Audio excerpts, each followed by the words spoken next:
പ്രിയമുള്ളവരെ എല്ലാവർക്കും നമസ്കാരം. ഇന്ന് ഞാൻ നിങ്ങൾക്ക് എത്തിയിരിക്കുന്നത്, ഞാൻ ഈ കഴിഞ്ഞ ദിവസം എല്ലാം വീഡിയോ ഇട്ടപ്പോൾ പലരും പറയുന്ന ഒരു കാര്യമായിരുന്നു. ഇവർക്ക് ഏറ്റവും കൂടുതൽ ഒരു കംപ്ലൈൻറ്റ് കാണിക്കുന്ന ഒന്ന്, ഹാംഗോളിൻ്റെ അവിടെ ചുളിവ് വരുന്നു, കൈക്കോഴിയുടെ അവിടെ കൈ പിടിപ്പിക്കും ചുളിവ് വരുന്നു. രണ്ട്, ഇവർക്ക് വരുന്ന നെക്കിൻ്റെ ഭാഗത്തുള്ള ചുളിവാണ്. അപ്പോൾ ഈ രണ്ട് കാര്യങ്ങൾ എത്രത്തോളം നമുക്ക് ഒന്ന് ക്ലിയർ ആക്കാം എന്നതിനെക്കുറിച്ചാണ് ഇന്ന് നമ്മളൊരു വീഡിയോ ചെയ്യുന്നത്. അതായത് അവർ പറയുന്നത്, ഒന്ന് നമ്മുടെ ഈ ഭാഗത്തുള്ള കൈയുടെ ഈ ഭാഗത്തുള്ള ചുളിവ് എങ്ങനെ മാറുന്നു. രണ്ട്, ഈ നെക്ക് ബ്ലൗസ് ഇട്ട് കഴിഞ്ഞിട്ട് ഈ നെക്ക് ലൂസ് വരുന്നുണ്ട്. ഈ ഭാഗത്തായിട്ടൊരു പിടുത്തം വരുന്നില്ല, ഇങ്ങനെ പിടിച്ച് നിൽക്കുന്നില്ല. ഇങ്ങനെ ഉള്ള പ്രധാന 3 ഉള്ള പ്രശ്നങ്ങളാണ് അവർ നമ്മളോട് ചർച്ച ചെയ്തതും ഇവർ കമൻ്റ് ഇടുന്നു. അപ്പോൾ ഇത്രത്തോളം നമ്മൾ വീഡിയോ ഒക്കെ ചെയ്തിട്ടും എങ്ങനെയാണ് ഇങ്ങനത്തെ ഉള്ള കംപ്ലയിൻറ്റ്, ചെറിയ ചെറിയ കാരണങ്ങൾ കൊണ്ടാണ് ഈ ഒരു കംപ്ലയിൻറ്റ് അവർക്ക് വരുന്നത്. അപ്പോൾ അവർ ഒരു ചെറിയ ശ്രദ്ധകൾ ചെലുത്തിയാൽ അവർക്ക് ഈ കംപ്ലയിൻറ്റ് നമുക്ക് മാറ്റിയെടുക്കാം. അപ്പോൾ അങ്ങനെയുള്ള ഈ പ്രധാനപ്പെട്ട 2 കംപ്ലയിൻ്റ് എന്ന് പറഞ്ഞാൽ, ഈ ഹാംഗോളിൻ്റെ ഭാഗത്ത് വരുന്ന ചുളിവ്, ഇതൊരു പഫുള്ള ബ്ലൗസാണ്. അപ്പം നോർമലി ഉള്ള ബ്ലൗസിനെ പറ്റിയാണ് നമ്മൾ കൂടുതലും പറയുന്നത്. അതുപോലെ തന്നെ ഈ നെക്കിൻ്റെ ചുളിവും നമുക്ക് മാറ്റിയെടുക്കാൻ പറ്റും എന്നുള്ളതിനെ പറ്റി നമ്മൾ ഒരു വീഡിയോ ആണ് ഇന്ന് നിങ്ങൾക്ക് വേണ്ടി ഞാൻ ചെയ്യുന്നത്. അതിൽ പ്രധാനപ്പെട്ട കാര്യം, നമുക്ക് ആദ്യം കൈയുടെ ചുളിവിലേക്ക് പോകും. ഈ ബാക്ക് പീസ് നമ്മൾ വെട്ടുമ്പോൾ പരമപ്രധാനമായിട്ട് നമ്മൾ ശ്രദ്ധിക്കേണ്ട ഒരു കാര്യമാണ്, ഇവിടെ വരുന്ന ഈ 1.25 ഇഞ്ച് 1.5 ഇഞ്ച് എന്നുള്ള ഈ ഒരു ഭാഗം. ഞാനൊന്നും കൂടെ ചോക്കിന് വരച്ച് കാണിക്കാം. ഈ ഒരു ഭാഗം ഒരു കാരണവശാലും ഇത് ഉള്ളിലേക്ക് കയറിപ്പോകല്ല. ഇത് നമ്മുടെ ഫ്രണ്ട് നെക്കിനെയും ബാധിക്കും. ഫ്രണ്ട് സൈഡിലുള്ള കൈയുടെ ചുളിവ്, അതായത് ഈ ഭാഗത്ത് നമുക്ക് വരുന്ന ചുളിവില്ലേ ഫ്രണ്ടിൽ, ഈ ഭാഗത്ത് വരുന്ന നമ്മുടെ ചുളിവിനെയും ഇത് ബാധിക്കും. ഈ ഭാഗത്ത് അത് ബാക്ക് ഇങ്ങനെ പിടിച്ച് വലിക്കുമ്പോഴാണ് ഈ ഫ്രണ്ട് പീസ് ചുളിയുന്നത് നമ്മൾ ഇട്ട് കഴിയും. അതുപോലെ തന്നെ പ്രധാന കാര്യം, നമ്മൾ ഇട്ട് കഴിഞ്ഞിട്ട് ഈ കൈയുടെ സെൻറ്റർ ഒരു സൈഡിലോട്ട് തെന്നിപ്പോവും. നമ്മൾ സാധാരണ കൈയുടെ ഈ സൈഡിൽ തന്നെ ഇരിക്കണ്ടേ, അപ്പോൾ കൈ മാത്രം ഇങ്ങനെ സെൻറ്റർ വലിഞ്ഞു പോകും. സെൻറ്റർ ബാഗിലോട്ടോ ഫ്രണ്ടിലോട്ടോ തള്ളി വരും. ബാഗിലോട്ടാണ് 90% അത് തള്ളിപ്പോകുന്നത്. അങ്ങനെ തള്ളിപ്പോകുമ്പോഴും ഈ ഒരു ചുളിവ്, അതായത് ഇങ്ങനെ വരുന്നൊരു ചുളിവുണ്ട്. ഈ സെൻറ്റർ പ്രത്യേകം ശ്രദ്ധിക്കുക. നമ്മുടെ ഈ സെൻറ്റർ കൈയുടെ ഈ സെൻറ്റർ നമ്മൾ ഇട്ട് കഴിയുമ്പോൾ ബാക്ക് സൈഡിലോട്ട് ഇങ്ങനെ വലിയും. ഒരിക്കൽ കൂടി കാണിക്കാം. കൈയുടെ ഈ സെൻറ്റർ, ഈ വശം നമ്മൾ ഇട്ട് കഴിഞ്ഞ് ബാക്ക് സൈഡിലോട്ട് ഇങ്ങനെ പോകും. എന്നിട്ട് ഇവിടെ 2 ഇഞ്ചൊക്കെ വലിഞ്ഞു പോകുന്നതുണ്ട്. 2 ഇഞ്ച് 1.5 ഇഞ്ച് സെൻറ്റർ തള്ളി പോകുമ്പം ഈ സെൻറ്റർ, ഈ ജോയിൻറ്റില്ലേ ഇവിടുത്തെ ഈ താഴത്തെ ഈ ജോയിൻറ്റ്, അതായത് താഴെ നമ്മൾ സൈഡ് വശം നമ്മൾ ജോയിൻറ്റ് ചെയ്യുന്ന ഈ ജോയിൻറ്റില്ലേ, ഈ ജോയിൻറ്റിലോട്ട് ഇങ്ങനെ പോകും. ഇങ്ങനെ പോകുമ്പോഴാണ് ഇവിടെ ഈ ചുളിവ് സംഭവിക്കുന്നത്. ഈ ചുളിവ് നമ്മുടെ കൈയെയും ബാധിക്കും. അതുകൂടാതെ നമ്മുടെ ഈ ഫ്രണ്ട് വശത്തെ നെക്കിനെയും അത് ബാധിക്കും. പ്രത്യേകം ഓർത്തോണം, ഈ 2 കംപ്ലയിൻറ്റിൻ്റെയും ഒരു മുഖ്യ ഘടകങ്ങളിലൊന്നാണ് നമ്മൾ ഈ ഹാംഗോൾ താക്കുമ്പോൾ ഇവിടം അകത്തോട്ട് കയറിപ്പോകല്.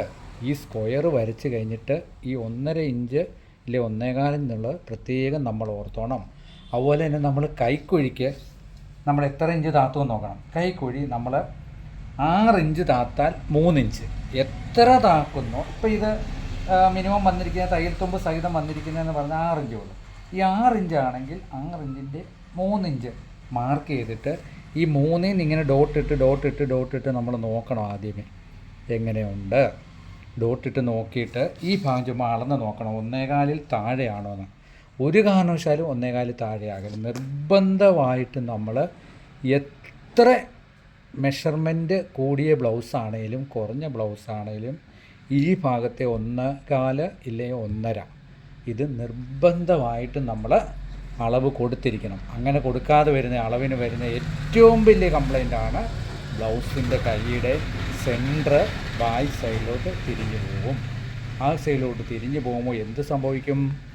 ഈ ഹാംഗോൾ സൈഡിൽ ചുളിവും വരും, നെക്കിനെ വലിച്ചു നിർത്തും. അത് പ്രധാനമായിട്ട് നിങ്ങളൊന്ന് ഓർക്കുക. അത് കഴിഞ്ഞ് രണ്ടാമത് വരുന്ന നമുക്കൊരു ഘടകമാണ്, നിർബന്ധമായിട്ട് നിങ്ങൾ കട്ടിങ് ചെയ്യേണ്ട ഒരു ഘടകമാണ് ഇതുണ്ട്.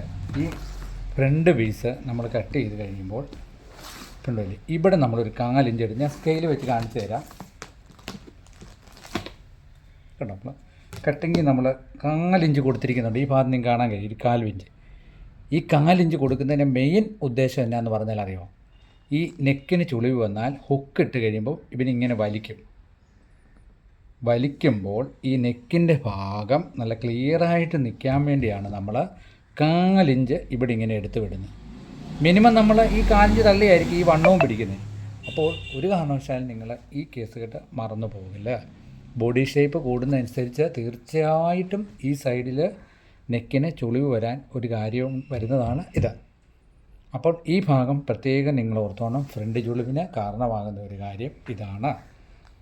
പിന്നെ വരുന്ന ഒരു കാര്യമാണ് ഇവിടെ നമ്മൾ 1.25 ഇറക്കിയിട്ട് വേണം നമ്മൾ 1/2 ഇഞ്ച് 3/4 ഇഞ്ചിൽ ഇത് ഒരിക്കലും കൂടിപ്പോയില്ല. 3/4 ഇഞ്ച് ഇത് കൂടിയാൽ ഇത് അങ്ങോട്ട് വലിക്കും. അപ്പോൾ അത് ബാക്ക് ചുളിവിനെയും ബാധിക്കും, ഫ്രണ്ട് കൈയുടെ ചുളിവിനെയും അത് ബാധിക്കും. അപ്പോൾ പ്രത്യേകം നിങ്ങൾ ഒരു ബുക്കിലാണെങ്കിൽ നോട്ട് ചെയ്യേണ്ട പ്രധാന കാര്യങ്ങളിലൊന്നാണ്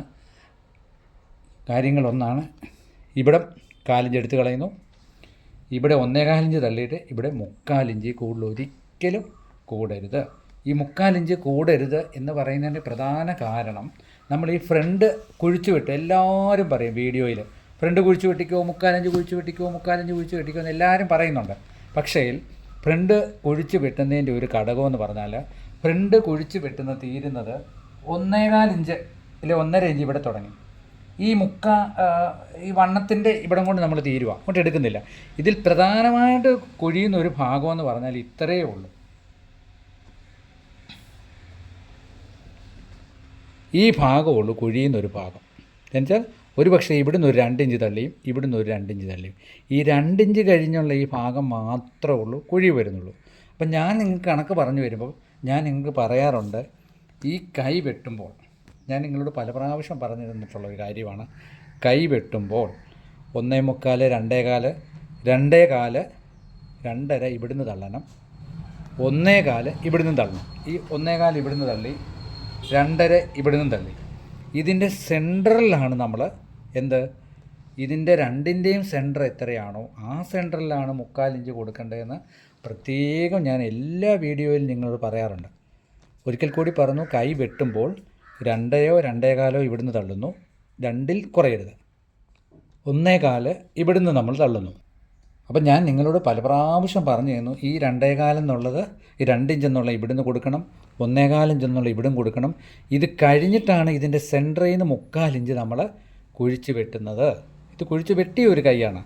പല പ്രാവശ്യം പല വീഡിയോയും യൂട്യൂബിൽ ഞാൻ കണ്ടിട്ടുണ്ട്. ആരും കുഴിച്ച് വെട്ടണം എന്നേ പറയുന്നുള്ളൂ. പക്ഷെ എത്രത്തോളം കുഴിച്ച് വെട്ടണം, എന്തിനാണ് അത് കുഴിച്ച് വെട്ടുന്നതെന്നുള്ള കാര്യം അവർ നമ്മളോട് പറഞ്ഞു തരുന്നേയില്ല. കാരണം അവർക്ക് അതിൻ്റെ ഘടകങ്ങളെപ്പറ്റി എത്ര വീഡിയോ ഇടുന്നവർക്ക് പോലും അതിൻ്റെ പ്രധാനപ്പെട്ട ഒരു പോയിൻ്റ് എങ്ങനെയാണ് എന്നുള്ള കാര്യത്തെപ്പറ്റി അവർക്കറിയത്തില്ല. അതാണ് അവർ പറഞ്ഞു തരാറ്. അവരും മറ്റുള്ളവരുടെ വീഡിയോ കണ്ടിട്ട് അവർ ആവർത്തിച്ചങ്ങ് പറയുന്നെന്നുള്ളതേ ഉള്ളൂ. അതിനെ വേറൊരു ശൈലിയിൽ അവരുടെ ശൈലിയിലായിട്ടൊക്കെ പറയുന്നു. നമ്മളത് കുറ്റം പറഞ്ഞതല്ല. പക്ഷെങ്കിൽ ഇതിൻ്റെ ഘടകം എന്തെന്ന് വെച്ചാൽ ഞാൻ നിങ്ങളോട് ഇപ്പം തന്നെ കാണിച്ചു തരാം. അപ്പം നമ്മളൊരു കംപ്ലൈൻറ്റ് വരുമ്പോഴാണ് കൂടുതലും സ്റ്റിച്ചിങ്ങിനെ പറ്റി നമ്മൾ പഠിക്കുന്നത്. ഒരു കംപ്ലൈൻറ്റ് വരുമ്പോൾ ആ കംപ്ലൈൻറ്റ് എങ്ങനെ മാറ്റാം, എന്തുകൊണ്ട് ആ കംപ്ലൈൻറ്റ് വന്നു, ഈ കംപ്ലൈൻറ്റിനെയാണ് നമുക്ക് പഠിക്കാനുള്ള ഏറ്റവും വലിയ അവസരം എന്ന് പറയുന്നത് നമുക്ക് വരുന്ന കംപ്ലൈൻറ്റാണ്. പിന്നെ ഇത് ഞാൻ പറഞ്ഞുതരാം, ഈ ഘടകം നിങ്ങളൊന്ന് ഓർത്തോണേ. ഈ പറയുന്ന കാര്യങ്ങൾ ബുക്കിലൊക്കെ ഒന്ന് നോട്ട് ചെയ്താലും കുഴപ്പമില്ല. ഇത് നമ്മളിപ്പം കുഴിച്ചു വെട്ടിയല്ലോ, ഇവിടെ 1.25 തള്ളി, ഇവിടെ എത്ര തള്ളി, ഇവിടെ 2.25 തള്ളി. ഇതിങ്ങനെ പിടിച്ചോ കേട്ടോ.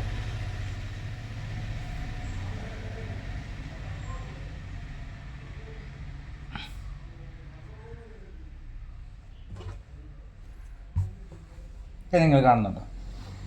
നമ്മൾ എടുത്ത് വെട്ടിയ സൈഡ് എവിടെ വന്നു എന്ന് കണ്ടോ? മാർക്ക് കണ്ടോ? ഞാൻ നിങ്ങളെ കാണിക്കാം. കണ്ടോ? ഇപ്പം നിങ്ങൾ കണ്ടല്ലോ, നമ്മളെ കുഴിച്ച് വെട്ടീൻ്റെ ഒരു അളവ് കണ്ടല്ലോ. ഈ 1.25 ഇവിടുന്ന് പറയുന്നു, ഇവിടെ 2.25 ഇല്ല 2 പറയുന്നു. ഇത് വന്നിരിക്കുന്ന ഭാഗം ഏതാണ്? നമ്മുടെ കൈ കുഴിച്ച് വെട്ടിയ വശത്ത് വേണം ഫ്രണ്ട് കുഴിച്ച് വെട്ടിയ വശം ജോയിൻ്റ് വരാൻ.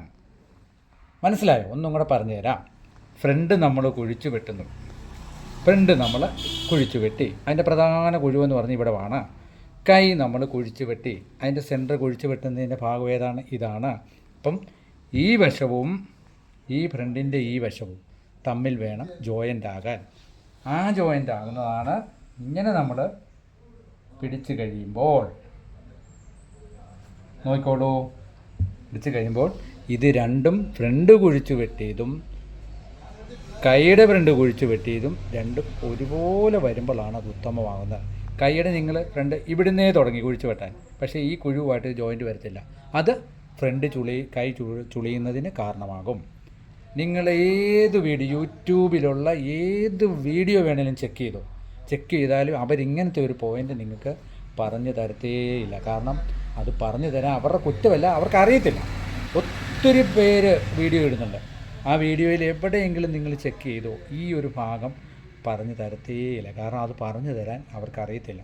അപ്പോൾ എത്രത്തോളം നമ്മൾ സാരി ബ്ലൗസിനെ മനസ്സിലാക്കിയിട്ടാണ് ഇത് ചെയ്യുന്നതെന്ന് നിങ്ങൾ തീർച്ചയായിട്ടും ഓർത്തോണം. ഇനി നമുക്കുള്ളൊരു ഘടകമാണ്, ഞാൻ എപ്പോഴും പറയുകയാണ്, ബെൽറ്റ് പീസിൻ്റെ ഒരു കാൽഭാഗം. അതായിട്ടാണ് ബെൽറ്റ് പീസിൻ്റെ ഒരു കാൽഭാഗം നമ്മൾ എടുത്തു കളയാൻ പറയും. ഇവിടെ ഈ എടുത്ത് നിന്ന് ഇത് ഇട്ട് കഴിയുമ്പോൾ ഈ സൈഡിൽ ഒരു വലിവ് വരും. ഈ സൈഡിൽ വരുന്ന വലിവ് ഈ ഫ്രണ്ടിനെ ഇങ്ങനെ തള്ളിപ്പിടിക്കും. അപ്പോഴും നെക്കിൻ്റെ ചുളിവ് പോകും. നമ്മൾ എത്രയാണെന്ന് പറഞ്ഞാൽ ഒരു 4 ഇഞ്ച് ഇതെടുത്ത് കളയണം. അപ്പം പിന്നെ കറക്റ്റായിട്ട് പിടിക്കുമ്പോൾ ഇവിടെ ഒരു പിടുത്തം വരും. ഈ പിടുത്തം ഈ ചുളിവ് എടുത്തു വരും. ഇത് സാരി ബ്ലൗസിൻ്റെ പ്രധാന ഘടകങ്ങളിൽ ഒന്നാണ്.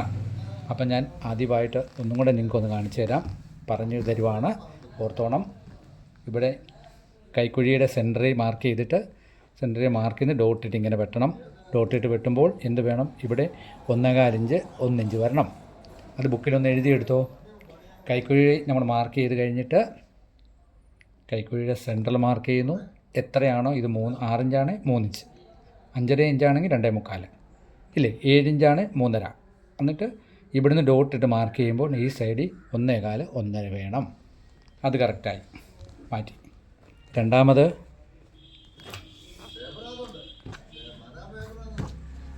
ഫ്രണ്ട് നെക്ക് ഫ്രണ്ട് കുഴിച്ച് വെട്ടുമ്പോൾ ഈ കുഴിവ് 1.5, ഇവിടുന്ന് 1.5 തള്ളി ഇവിടെ കൊണ്ട് തീരണം. അത് പ്രത്യേകം സെൻട്രലാണ് ഈ കുഴിവ്. പിന്നെ ഈ ഭാഗത്ത് 4 ഇഞ്ച് എടുത്ത് കളയണം. രണ്ടാമത് ബെൽറ്റ് പീസിൻ്റെ ഈ ഭാഗത്ത് 4 ഇഞ്ച് എടുത്ത് കളയണം. ഇത്രയും 3 ഘടകങ്ങൾ ചെയ്യുവാണെങ്കിൽ നമുക്ക് ഏത് കംപ്ലൈൻറ്റ് മാറും? 1, നെക്കിൻ്റെ ഈ ചുളിവ് ഇട്ട് കഴിഞ്ഞാൽ മാറും. 2, ഹാംകോളിൻ്റെ ഈ ഭാഗത്തുള്ള കംപ്ലൈൻറ്റ് മാറും. 3, കൈയുടെ സെൻറ്റർ ബാക്ക് സൈഡിലോട്ട് പോയുമ്പോൾ ഇവിടെ ചുളിവ് വരുന്നു മാറും. അപ്പം സെൻറ്റർ കറക്റ്റായിട്ട് തന്നെ നിൽക്കും. ഇത്രയും ഭാഗങ്ങൾ മനസ്സിലാക്കിയിട്ട് വേണം ഇനി അടുത്ത കട്ടിങ്ങിലേക്ക് പോകാൻ. എല്ലാവർക്കും എല്ലാവിധ ആശംസകളും നേരുന്നു. നിങ്ങളെല്ലാവരും മിടുക്കരായ നല്ല ടൈലറായിട്ട് മാറട്ടെ. നിങ്ങൾ ചാനൽ മറക്കാതെ സബ്സ്ക്രൈബ് ചെയ്യുക. നാളത്തെ കഴിഞ്ഞൊക്കെ ആയിട്ട് നമുക്ക് അടുത്ത വീഡിയോ ഇടുന്നുണ്ട്.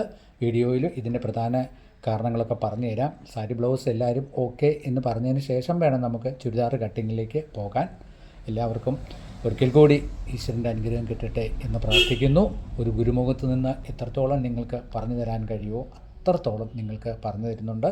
ആ പറഞ്ഞു തരുന്ന എല്ലാം മനസ്സിലാക്കി ഏത് നാട്ടിലാണെങ്കിലും വിദേശ രാജ്യത്തുള്ളവർ പോലും കാണുന്നുണ്ട്. അവർക്കും അവർക്ക് സ്വന്തം ഡ്രസ്സാണെങ്കിലും നല്ല വൃത്തിയായിട്ട് തയ്ച്ചിടാൻ പറ്റുമല്ലോ. അപ്പം അത്രയെങ്കിലും ഒരു ഉപകാരങ്ങളാകട്ടെ. എന്നിട്ട് നിങ്ങൾക്ക് കിട്ടുന്ന അറിവുകൾ മറ്റുള്ളവർക്കും പകർന്നു നൽകുക. എല്ലാവർക്കും ഈശ്വരൻ്റെ അനുഗ്രഹം കിട്ടട്ടെ എന്ന് ഒരിക്കൽ കൂടി പ്രാർത്ഥിക്കുന്നു. ചാനൽ സബ്സ്ക്രൈബ് ചെയ്യുക, മറ്റുള്ളവർക്ക് ഷെയർ ചെയ്ത് കൊടുക്കുക. Thank you.